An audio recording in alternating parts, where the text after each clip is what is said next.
Before we start, a few messages from the organizer. Number one, a reminder to the conference delegates who have registered for the social programs.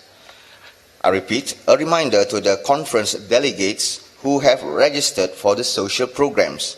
Tomorrow, Thursday, 1st December, kindly gather at the registration counter at level 3. You will then be escorted to your respective buses for your journey. It is the same counter where you have collected your conference tag and kit. The second message is to the conference presenters and participants. You can collect your certificates at the same counter, which is the registration counter, today starting at 1 p.m. I repeat, today starting at 1 p.m. So we continue with our fourth keynote address. This keynote address will be delivered by Dr. David Wiley, Chief Academic Officer, Lumen Learning. The title is Efficiency and Effectiveness. For that, Dr. T.J. Bliss from Hewlett Foundation will chair the session. So we invite Dr. David Wiley and Dr. T.J. Bliss to take their seats at the stage.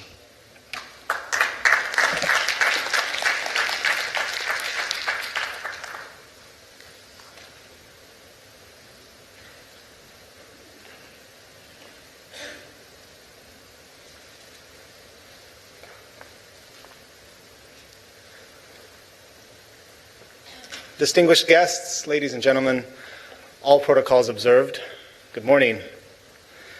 I bring regrets from Ms. Barbara Chow, who had some flight issues, should be arriving later today, but she was unable to be at this session to chair, so she asked me to handle chairing the session today, and I'm pleased to do so. Ms. Chow has prepared some remarks, which I'll read, which I think fit well this session. The theme of this session, of course, is efficiency and effectiveness of open and distance learning. And we will hear in a moment from Dr. David Wiley, who is the Chief Academic Officer at Lumen Learning, a longtime grantee of the William and Flora Hewlett Foundation, and of course one of the world's leading experts in open educational resources. Before we hear from David, though, I'd like to offer some brief framing remarks. The twin goals of efficiency and effectiveness have long characterized the OER field. In recent years, there's been a great deal of focus on the efficiency of OER, the cost savings that accrue when academic resources are easily translated, reused, and remixed, which allows the knowledge to build on a common foundation rather than reinvent itself with every new publication. These economic attributes of OER have stood it in particularly good stead as the world has grappled with the combination of soaring demand and the rising costs of secondary and tertiary education, as well as primary education in many countries. But while the cost savings are real and translate to greater educational efficiencies, I believe that OER's greatest contribution will be realized in the form of improved educational efficacy. Learning rises when both faculty and students and teachers are empowered to take full advantage of the flexibilities of OPAs. Freed from the tyranny of a preset curriculum, faculty can use OER to adapt their materials to their local contexts and to their local learning goals. In turn, students can use their permissions to co-create educational materials, simultaneously adding to the canon of academic knowledge and strengthening their own learning. In this way, I believe OER will form a critical building block undergirding the solutions and cooperation needed to achieve the Sustainable Development Goals. So no one knows these issues better than Dr. David Wiley, and it gives me great pleasure to turn this over to him. Thank you.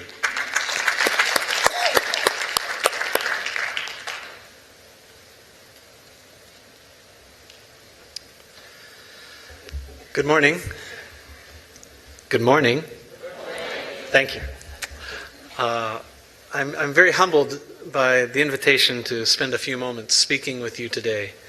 And I want to focus most of my remarks on the topic of efficiency and increasing efficiency through open. Let me begin by giving a very simple working definition of efficiency that I think will serve us well and that I will try to carry through the talk. Efficiency is always a ratio. It's a comparison of some metric that we care about, some performance that we care about, and the resources that it takes for us to achieve that performance metric. In education, some of the metrics that we care about are student engagement, students' final grades, the rate at which students drop or withdraw from our courses, the rate at which students complete the courses that they take. Particularly in tertiary, we think about enrollment intensity, how many courses they take at a time, their persistence in terms of coming back semester after semester until they finally graduate, and the time that it takes them to graduate. These are all metrics that we might care about. Costs, then, can be things like the cost of tuition, the cost of textbooks, the amount of time it takes a student in studying to achieve a certain learning outcome, the amount of time it takes an instructor to prepare, the amount of time an instructor spends grading, or the amount of money that we spend on instructors or on infrastructure. So if we think of this ratio, some kind of metric to cost, as a definition of efficiency, how then might we improve or increase efficiency? It seems to me that there are two ways. The first is that we can increase the value in the numerator, that's the upper value of this ratio, or we can decrease the value in the denominator. In the best case scenario, we can do both at the same time, increasing the numerator and decreasing the denominator both simultaneously. Now, let me pause for a moment and say that most inefficiencies are local. And by that I mean the particular inefficiencies that you care about, that you worry about, that you spend your time thinking and researching about are likely different from the ones that I think about and worry about and spend my time researching about. And I just want to recognize that at the beginning of this address, that these inefficiencies are local, and the ones I'm going to talk about may be similar or may be very different from ones that you face in your context. In the context of U.S. post-secondary education, the issue of the cost of instructional materials continues to be a problem that is bad and is getting worse. So let's think about a ratio for a moment that might look like this. 54% of students taking a given course who pass the course with a C or a better final grade are asking them to purchase a textbook that costs US $172. Some ways that we might improve the efficiency here are, of course, we might increase the pass rate to 58% while keeping the textbook cost the same. Or we might decrease the cost of the textbook while keeping the passing rate the same. Or we might be able to do both. We might be able to increase the pass rate and decrease the cost of the textbooks. All of these would represent improvements in efficiencies that we would care about. And I'm particularly interested in this notion of doing both at the same time, of increasing the numerator and decreasing the denominator simultaneously. And that is where I believe open is something that we should think about very deeply, and a practice that we should be more consistently engaged in. Let me take a few moments then to define what I mean when I say open. I want to begin by saying that there's a kind of a vague sense that open simply means free. And there's much more to open than that.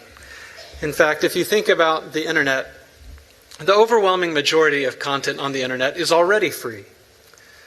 We don't pay to watch videos on YouTube, or pay to look at photos on Instagram, or pay to read the news on CNN. This content is all already free. So if open does not simply mean free, what then does it mean? I submit to you that open, at least as I will use the term in the remainder of this talk, when I say open, I will mean a free grant of permissions, of copyright permissions, and specifically permission to engage in what we call the 5R activities. The 5 R's here are retain, reuse, revise, remix, and redistribute. Retain means that I'm given permission to make a copy, to download a copy of a resource and keep it forever. Reuse means that I'm permitted to use it in a broad range of ways. Revise means that I can make changes or improvements or localizations or translations or customizations to that resource that I've downloaded. Remix means that I can take two or more resources and combine them to create something new.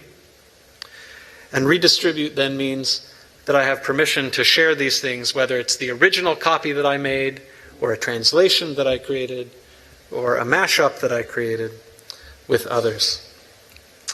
And the implications of these 5R permissions are profound. The permissions to retain and to redistribute, for example, mean that I can download and share educational resources for free. Revise and remix mean that I can edit, improve, and particularly collaborate with others on resources. And the reuse permission allows me to use these in a wide range of both formal and informal settings. Inasmuch as we're talking about a grant of copyright permissions, we need legal instruments to effect this grant of permissions. And the Creative Commons licenses, of course, are the most popular way of doing that. The Creative Commons licenses give us a strong legal way and an easy way to tell others that we are giving them permission to engage in these 5R activities. And we're giving them those permissions at no cost, not for a licensing fee, but we're giving them a free grant of these permissions. That's what I'll mean when I say the word open. Through the remainder of this talk, I will mean this free grant of permissions to engage in the 5R activities. Open is most commonly, perhaps in our context, used to describe educational resources, open educational resources. And let me say a few things about research that my colleagues and I have done, looking at ways that open educational resources, or in other words, educational materials that come with a free grant of permission to engage in these 5R activities, how the use of open educational resources is impacting efficiencies. I'll begin by talking about a few research studies that increase the numerator, that improve the metrics that we care about in our students. The first was published last year. All of these articles, of course, are open access, and you can download copies of them for free under open licenses from the internet. The first is a study that looked at about 16,000 students across 10 colleges in the United States, taking 50 different courses from 130 different teachers. The research methodology I won't spend too much time on. I'll let you look at it here. Just say that what we were interested in learning was the degree to which the use of open educational resources was associated with changes in the rate at which students completed a course, at which they earned a satisfactory grade in the course, a final grade of C or better, and also the number of students enrolled in that term and in the following term. And we controlled for a handful of covariates in this study. Now, as you look, this is a table from the paper. You'll see that I've drawn some boxes around some letters here. But the majority of what you'll see is, let's see if this will work. Nope, okay. The majority of what you'll see here are NS, NS, NS. NS meaning no significant difference. No significant difference in the metric that we cared about. You can see the name of the course, the number of students in the control group, that's the group using traditional publisher materials. The number of students in the treatment group, those are students using open educational resources. And then, the rate at which students completed, the rate at which they received a C or better, and those are both binary measures. Either they completed or they didn't, they received a C or better, or they didn't. And in the final column, you'll see an indication of the final grade that they received as a continuous variable from 0 to 4, from failing through receiving an A. But as I said, the majority of what you'll see here is no significant difference. The students who used these open educational resources in the study saved a significant amount of money, and there was no impact on their learning outcomes. But you will see a number of blue boxes where it says T is greater than C. Those are cases where the treatment group, where the students who used OER outperformed the control group, the students who used traditional publisher materials. And then you'll see a pair of red boxes where the control group outperformed the treatment group. I'll come back to that in a moment. But the main message, I think, of this slide, what we learned from this study was that when faculty members make the choice to assign open educational resources instead of traditional publisher materials, the effect broadly is either no difference or an improvement in the measures that we cared about: completion, C or better, and final grade. And in terms of enrollment intensity, we see, and I'll call your attention to the fall OER users and fall others cells in this table. We see that students whose faculty members assigned them open educational resources took over 2 credits more in the semester when they were assigned open educational resources than the students whose faculty assigned them traditional publisher materials. Again, moving the metric that we care about, increasing the numerator. As we looked at, if I come back to these red boxes for a moment, where the control group outperformed the treatment group, this is a case where the students who were assigned traditional publisher materials outperformed students who were assigned OER on these measures that we cared about. We asked ourselves the question, what was going on there? Why was there this one outlier in our data? And as we looked at that, as we went back and looked at the data again, we began to hypothesize that the high cost of the traditional publisher materials that were used in that course led to a rather large group of students dropping out of the course. As those students dropped out of the course then, in the control group, there were only a very select group of students left at the end of the course who received a final grade. Whereas in the treatment group, the group that used open educational resources, far fewer students dropped. And so we basically had everyone who had started the class still around at the end of the class. And we began to ask ourselves, how can we model that? How can we model that phenomena so that we can see it better? And we've developed this measure that we call the course throughput rate. And the course throughput rate models a student's path through a U.S. post-secondary course, in which first they enroll in the course, and then there's a deadline by which if students drop the course, they're able to receive a refund of their tuition. If students go past that deadline, there's another date by which students can withdraw from the course. They won't get their tuition back, but they won't receive a grade in the course that affects their GPA. And if students make it past that withdrawal deadline, then they will receive a final grade in the course.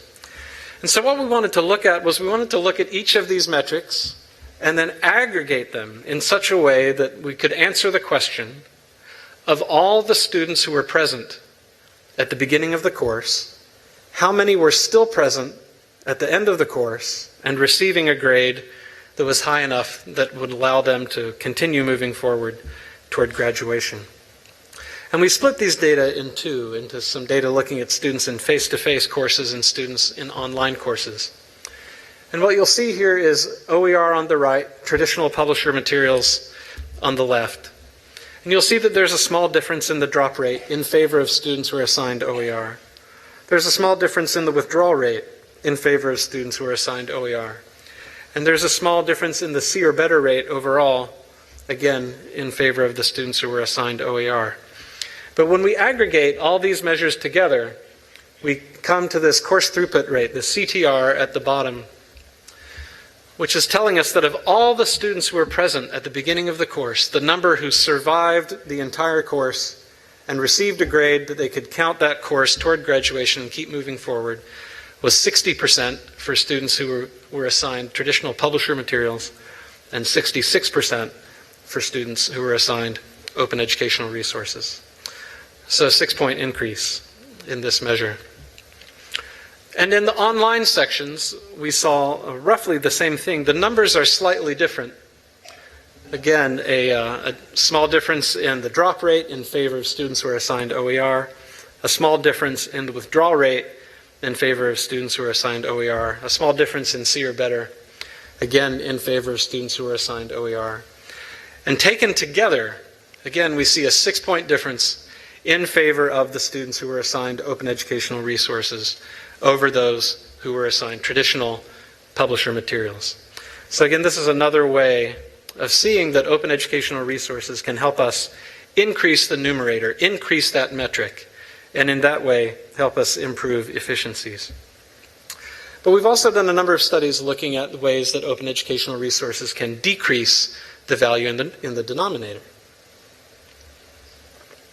So let me briefly describe 2 of those. The first is this study that was, the first author is my colleague John Hilton, whom some of you know. The context here of this study is 256 faculty at 8 colleges across the United States. 194 of these faculty taught using only traditional publisher materials. 48 taught using open educational resources. And then there were 14 teachers who, depending on the course they were teaching, might have used one or the other. And the methodology that we used here, instead of frequently questions about the cost of textbooks are done by surveying students and asking them what did they pay or what were they supposed to pay.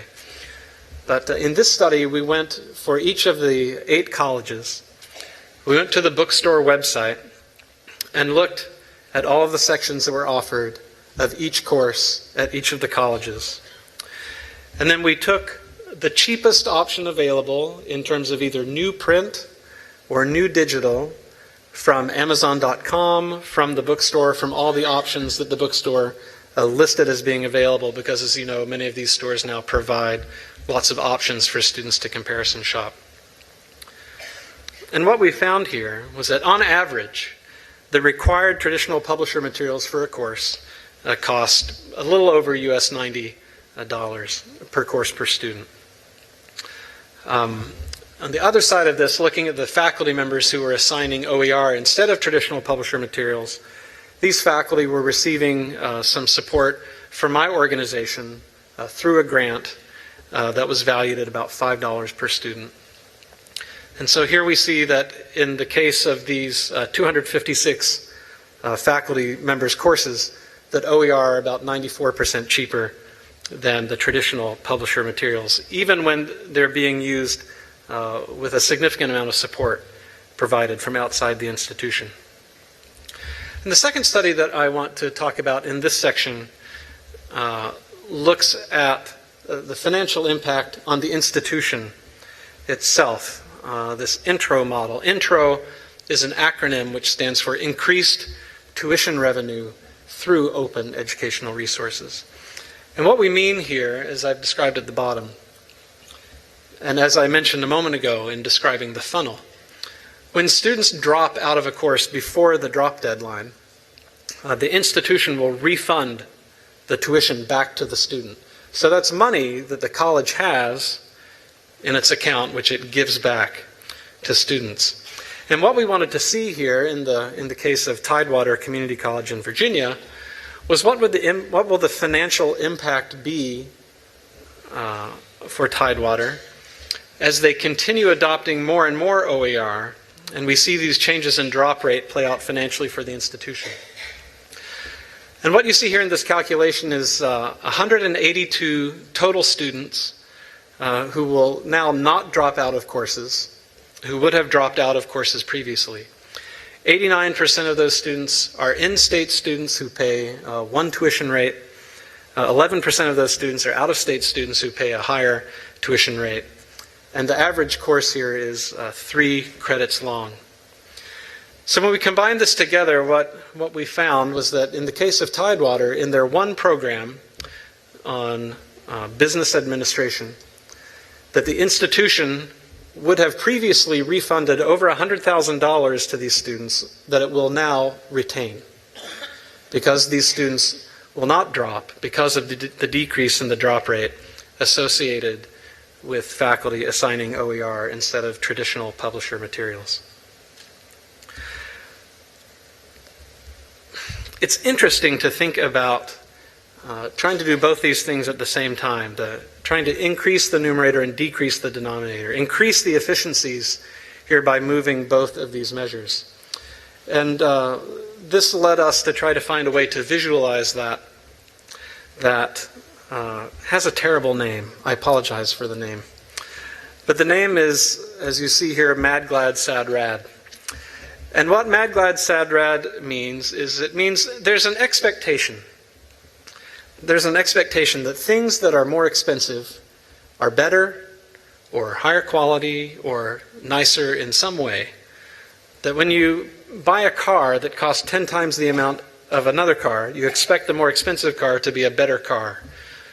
When you buy a more expensive TV, you expect the more expensive TV to be a better TV than the less expensive TV. We all have an intuition that you get what you pay for. And when we buy something that's more expensive, we're getting something that's better. And this is what we've tried to represent in these two blue quadrants here, sad and glad. The sad quadrant is saying, if I don't pay much for something in terms of cost, let's just use the measure of completing a course with a C or better. If I don't pay much for something, I don't really expect to get very much. And I guess that's sad, but it's what I expected. If I couldn't afford the best, then I'm not expecting to get the best outcome. Where the upper right-hand corner, the glad corner, when I spend a lot of money, I expect to get something really nice, and that makes me happy when I get that nice thing that I think I've paid for. So this is kind of the default hypothesis here, up and to the right. But there are two other quadrants that we think are really interesting as well. One, the red quadrant is a quadrant in which I pay a lot of money, but I don't get much out of it. That makes me angry. And the bottom green quadrant, the rad quadrant, is where I don't pay very much, and I'm really surprised by how much I get, even though I didn't spend very much. So we had seen in some research done by another group, we had seen this case in a college algebra course, where faculty had been assigning traditional publisher materials that cost students about $180. And the C or better rate in this class was less than 50%.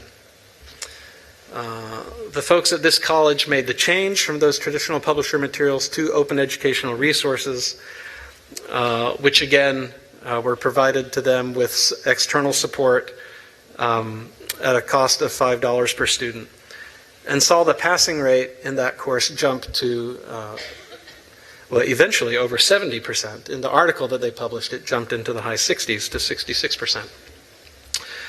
So we thought this was interesting, so we went back to this table and back to the data we had collected about what each of these courses cost and charted this out.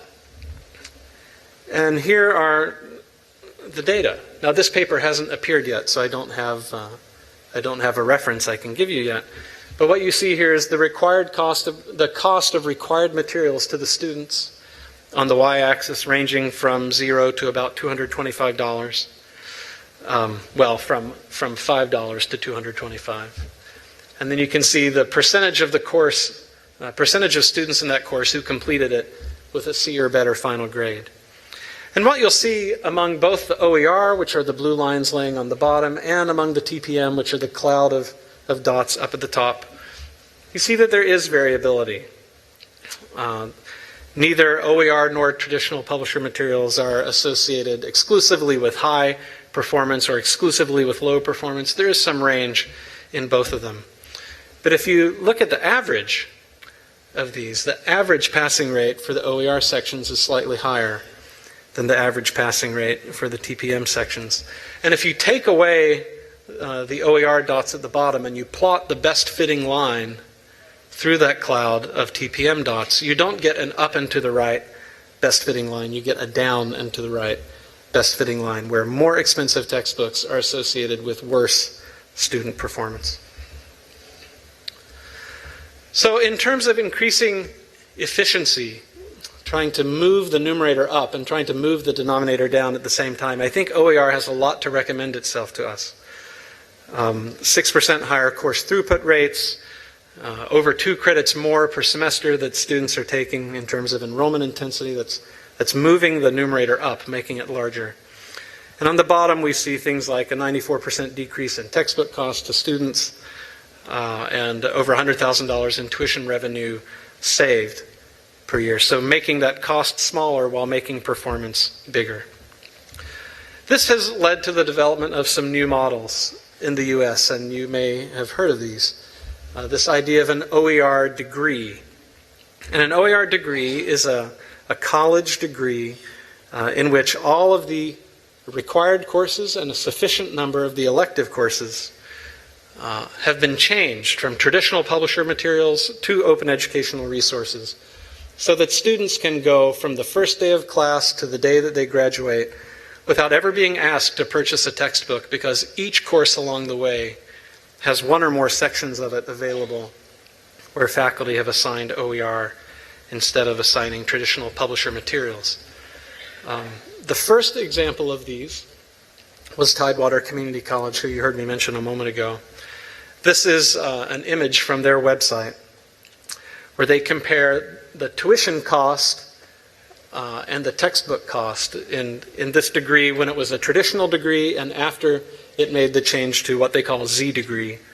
And you can see here that by their estimates, the Z degree is 25% cheaper to obtain than the traditional degree, than the same degree was before they created this OER degree program.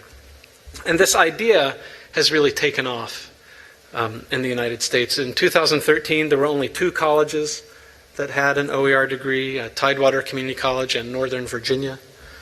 That was followed by work, partly thanks to TJ and the Hewlett Foundation that provided some funding to get this work started. But the VCCS is the Virginia Community College System. All 23 colleges in Virginia, all 23 community colleges in Virginia came together to launch, each of them launch at least one OER degree on their own campus.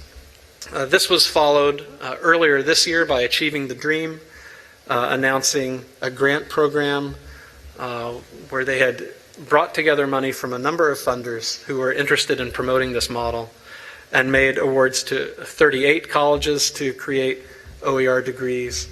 And then in the summer, recently in California, we saw some state legislation that will provide funding for between 20 and 25 additional colleges to create OER degrees. And again, these are degree programs where, for students know that there's a pathway through that degree that is a zero textbook cost pathway.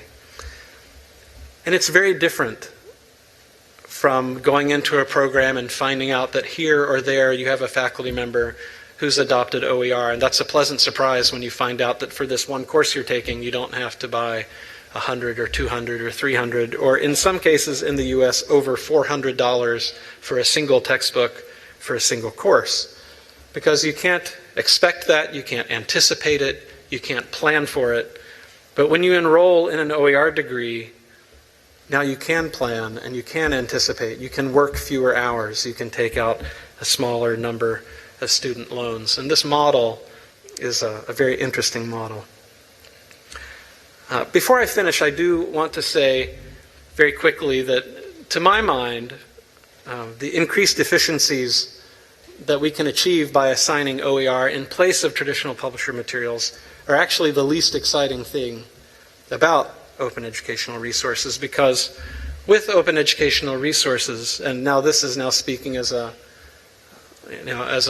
person who's trained as an instructional designer and was a faculty member for 15 years, there are a wide range of pedagogical opportunities that open up to us in the context of OER that don't open up to us when we're using traditional publisher materials. And let me say just a word about what we call open pedagogy. I think we can all agree that people learn when they do things. They learn from the things that they do. Copyright restricts what we are allowed to do. Open educational resources, on the other hand, give us permission to engage in a whole new set of activities that copyright previously prevented us from doing. And if people learn from the things that they do, and OER give us the opportunity to do new things which we couldn't do before, then that's quite exciting. How will doing these new things impact student learning? Will students learn more? Will they learn faster? Will they learn better in some other way? Will they learn different things from the things that they learned before? This is an area of research that is only just now really beginning to open, but I think as important as improving efficiencies is, I think this area is very exciting as well, and would encourage you to watch this area. With that, I'll thank you for your attention and turn the time back over to TJ, who's going to help with some question and answer. Thank you, Dr. Wiley. So just some final thoughts from me, and then we'll open it up for questions. We have several minutes for questions, so please prepare your questions, and Dr. Wiley will prepare his notebook to write down your questions. So some thoughts on this idea of efficiency and effectiveness, and David's last point that efficiency that OER provides is the least exciting thing. This is something that the Hewlett Foundation agrees with as well. We've long promoted open educational resources. We've been a long-time partner with the Commonwealth of Learning since 2006, actually, and have seen increased efficiency in educational systems throughout the world happen because of open educational resources. This was a wonderful explanation of that, and made me think about this in new ways, and I appreciate that. On this topic of effectiveness, the idea that you can do new things with open educational resources, the thought that came to mind that I think is important to note is the relationship between that and the Sustainable Development Goals, and the opportunity that we have to really change the focus of education, to focus on these goals that we as a global community have agreed to, particularly the grand challenges. And Cable Green has talked about this at UNESCO meetings and elsewhere, the idea that if education were more focused on solving real problems, rather than focused on hoping someday that these students will be involved in solving real problems, but actually expecting students to begin working on some of these problems earlier on in their academic careers, perhaps as early as when they begin their academic careers. And with open content at the core of that, where it can be built upon and you can do those things that Dr. Wiley was talking about, it really does open up exciting, amazing new vistas. So this was a really exciting conversation, and I hope that we can continue it here for a few minutes. I'll invite Dr. Wiley to come back to his chair here, and so he can rest a little bit while you ask him some questions. We'll start, as yesterday morning, we'll start over here on this side and then come back to this side, ask a series of questions. We'll do a round of that. He'll take some notes and then answer them all together in one time, and then if we still have time, we can answer some more questions. So go ahead and make your way to the microphones.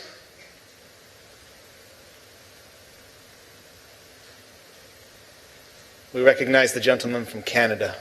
Rory McGrail from Athabasca University. David, you mentioned how copyright restricts what you can do as a teacher. I'd like you to, if you could comment on your experience with the digital locks and how they even more restrict what you can do with the new e-textbooks, commercial textbooks, and how they control your use of the device and what you can do with it as a teacher and a student. Thank you. Madam.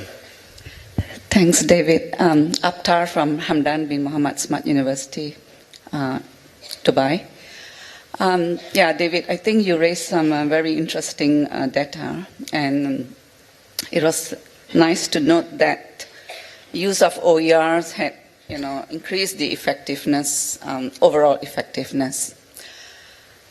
Obviously, something else was happening when instructors or faculty members were using the OERs. So if you could highlight some of the the instructional design or learning design or pedagogical aspects that were incorporated, and how was this done? Because we seem to be struggling with faculty members in terms of having them to use learning design principles. Seems like there is a kind of a mindset about adopting learning design principles. So if you could share that with us, that would really help a lot. Thank you. Thank you. My name is John from Nigeria. I saw at one of the parallel sessions yesterday, someone expressed frustration in terms of the fact that younger students that he has in class, they are actually not really interested in learning.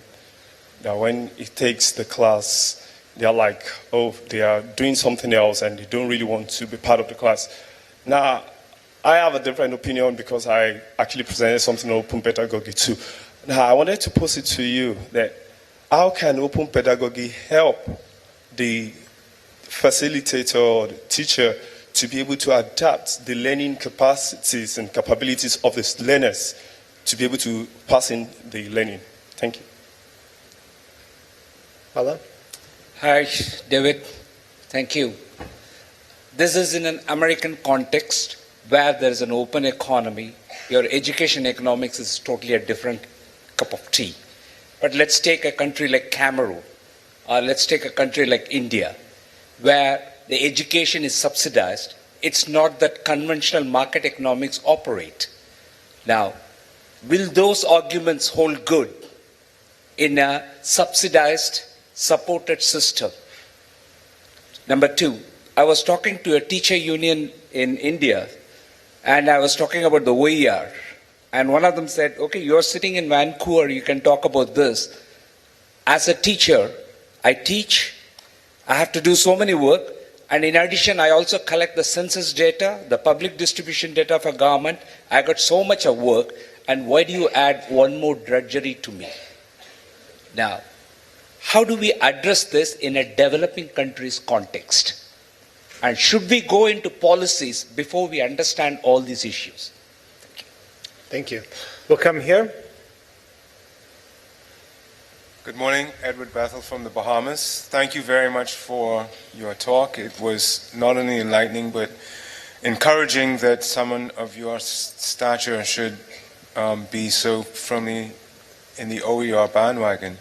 My question is this: you measured the cost savings for the introduction of OERs, but I didn't hear any reference to the situations where universities or colleges own bookstores and textbooks provide a secondary revenue stream. That's the first part of it. And the second part of it, also, have we factored in the partnership arrangements that institutions have with publishers to provide extra hidden revenue streams through services and grants in kind? Because that, from my experience, has served as a very strong barrier to adoption in OER at an institutional level. Thank you. So we're going to take these next three questions and then allow Dr. Wiley to address all of those. And then if there's still time and others have questions, we'll go there. So three more. Yeah, David, I'm Shahid from India. You answered many questions that I have been asking myself and the people have been asking us, because we have been promoting OER in Commonwealth Asia. And as Bala was saying, that the study has been done in a particular context where there is more openness and there is more commercialization of education. And in countries like India and Southeast Asia, where there is more of freebies in terms of the books and the textbooks. But nonetheless, it answers many questions. My question is, are there any studies whether it's impacting the publishing of the copyright material? And then if promoting OER is going to reduce the inclination of the academics in producing what's called knowledge? Thank you. Thank you. Arif Zaman, based in the UK. Just wanted to pick up, TJ, on what you were saying actually about the opportunities for OER in introducing new areas of new approaches, new content. And specifically, I want to pick up on, I think, what you were saying yesterday about gender-sensitized MBAs, for example. So, we still have a real challenge in many of the MBA courses where, you would imagine women never exist because there are no case studies of women entrepreneurs, etc. Unconscious bias is never mentioned, etc., etc. So to what extent do you feel, or from your research, does OER provide a significant, maybe transformational opportunity to actually introduce not just the token reference agenda, but actually gender-sensitized content from concept to completion? Thank you. Final question for this round. Evode Mukama from Rwanda. In one of the study, you mentioned that high cost published materials are associated with poor performance. Is it because they are just high cost, or there are other factors, maybe such as pedagogy, organization of materials, and so forth? Thank you. Did you get all of that, David? All right. We wish him luck.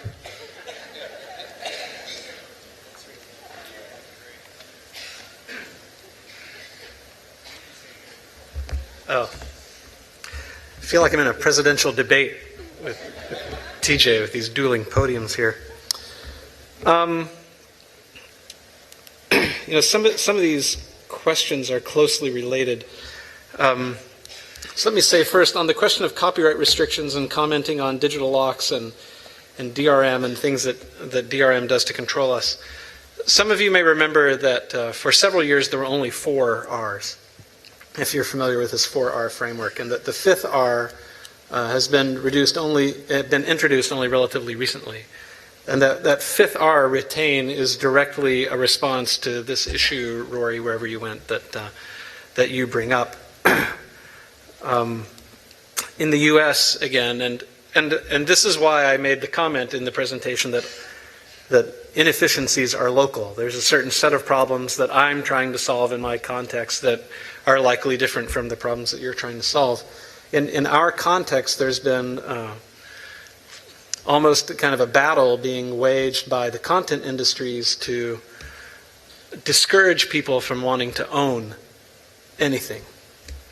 So whether that's Netflix in terms of movies, or Hulu in terms of TV shows, or Spotify, or Pandora in terms of music, there's a large push by publishers to create an access mentality over top of an ownership mentality, where as long as you keep paying your $10 or $20 monthly fee, that you can continue to have access.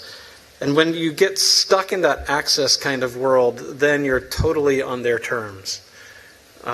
When you're looking at digital content, the publishers have perfect control over what you're allowed to see, how long you're allowed to see it, what order you're allowed to see it in. They turn off the ability to copy and paste. They turn off the ability to print. They hamstring you in a number of ways. So the idea with OER that the very first permission you have to have is permission to download your own copy that you own and you control and you are the master of, and no one can delete it, no one can take it away, no one can cripple it. That is the foundation of all of these R's. Let's see here. In terms of pedagogical changes, I'm sorry to say that in the studies that I'm reporting on, we haven't seen a significant shift in pedagogy. And I don't think it's shifts in pedagogy that are creating or are underlying the changes in performance that you see. I think what you're seeing here is simply a change in instructional design, in course design. Any of you who have ever worked as an instructional designer, well, at least, let me give my own experience. I did work for a couple of years as an instructional designer. And trying to support a faculty member, trying to help a faculty member, trying to persuade them. I know you've been teaching this topic for 15 years, but there are actually some things about teaching that you don't know. Let me share them with you. No faculty member wants to hear that from you. They're an expert, and you're not, and so they don't care. But there are some rare moments in time where some very profound change comes into a faculty member's life, which for some narrow window makes them open to the idea of talking to someone else about their practice. When online learning first became a thing in the late 1990s, That was a time when you could have conversations about course design with faculty because they didn't think of it as course design.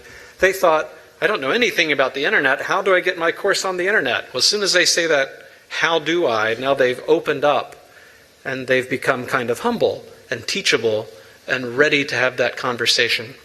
And what we found and continue to find is that when faculty say, how do I change from these materials I've always used to these OER? It's another one of these special moments in time where faculty become teachable and willing to talk about course design. And so we have been very careful in each of our engagements with all of these institutions that I talked about and others, that at the very beginning of the process we teach faculty just a very, very simple 3-step instructional design process. What is it that we want students to learn? How are we going to assess that learning? And what activities do we need students to participate in to prepare them to succeed on those assessments to demonstrate to us that they've learned what we were hoping they would learn? And that has been done in some very simple-minded ways. For example, just filling out a spreadsheet with a list of learning outcomes, and then in the next column over, next to each learning outcome, having faculty put in links to one or more OER that they want to use to support that outcome. That's a level of content outcome alignment that most faculty have never participated in. Just that simple 2-column spreadsheet model. And more than changes in pedagogy, I think it's changes in course design that you're seeing there.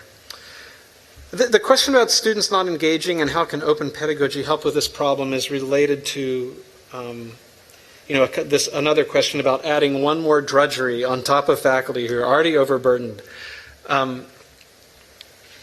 Because I think the most important thing that we can do in the context of open, that we cannot do in the context of traditional publisher materials, is we can invite students into the process of creating, updating, revising, and improving the materials that we use in our course.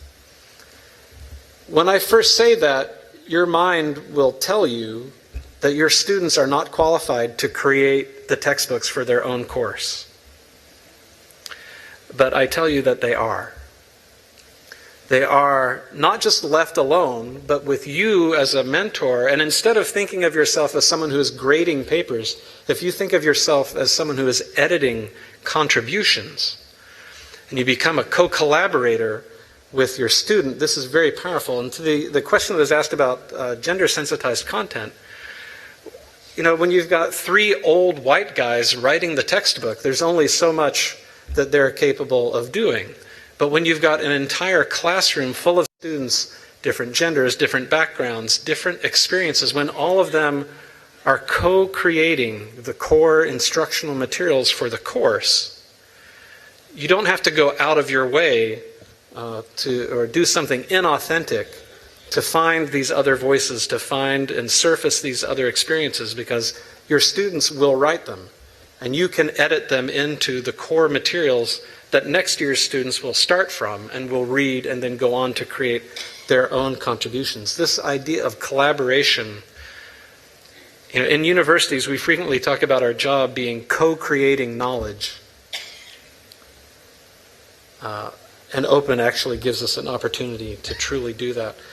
On the question of impact on bookstores, I know in the United States, our National Association of College Stores releases data every few years about where, and they do it as an infographic of a $1 bill that is cut into pieces, and they say for every dollar that's spent in your bookstore, this much of it goes here, and that much goes here, and this much goes here. And what we see in that graphic is that it's pennies on the dollar. TJ, I don't know if you can remember, I think it's 3.7 cents on the dollar that are returned to the institution as income. It's a very small amount. After you factor in paying the employees and keeping the lights on and paying the publisher and warehousing and all the other costs that are associated with that. In fact, if you just were to take OER, do print-on-demand OER and sell it to students at $10 or $15 a book, at least in the US context, the bookstore could make significantly more money with a $10 print-on-demand textbook than they do selling a $150 traditional publisher textbook in terms of the amount of money that they can return to the institution. Studies on how OER are impacting publishing, there aren't studies, I think, in the way that the questioner meant studies, although we have seen in Pearson's last 2 earnings reports, or as Pearson has responded to significant drops in the value of their company, an 11% drop in its value several months ago and a 9% drop in its value again recently. The people who are out speaking on behalf of Pearson, as they point to the things in the market that are happening that are causing those decreases in the value of their business, they will say the words open educational resources by name. So it is clearly having an impact of some kind. I'm sensitive that I've run a slightly past time here. Maybe I'll just wrap up there. If you asked a question that I didn't get a chance to answer, I'd be happy to answer it down here or out in the hallway when we're finished. Yes, join with me in thanking Dr. Wiley again, and really appreciate the wonderful questions. He'll be around today and even in through tomorrow, so you can ask your questions there. Thank you so much, and have a wonderful morning.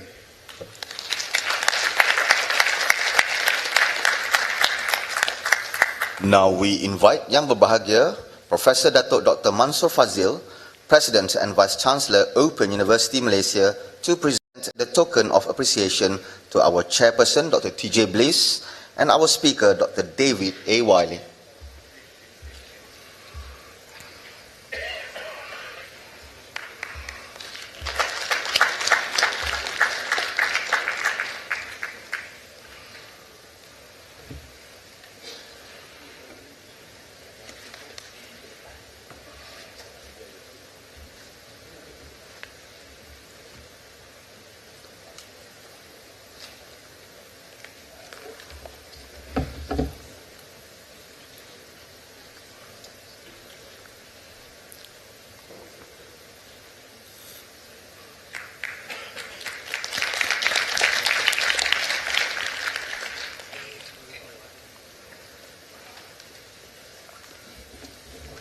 Before we move on, I would like to announce again messages from the organizer. A reminder to the conference delegates who have